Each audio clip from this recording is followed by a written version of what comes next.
लोकयन्ति यं श्यामसुन्दरमचिन्त्य गुणस्वरूपम् गोविन्दमादिपुरुषं तमहं भजामि।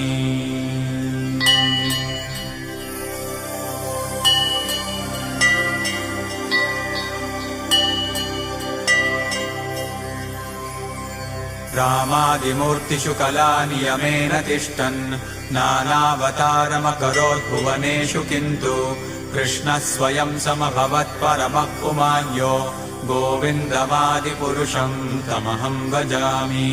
यस्य प्रभा प्रभवतो जगदण्डकोटिकोटिष्वशेषवसुधादिविभूतिभिन्नम् तद्ब्रह्म निष्कलमनन्तमशेषभूतम् गोविन्दमादिपुरुषं तमहं भजामि।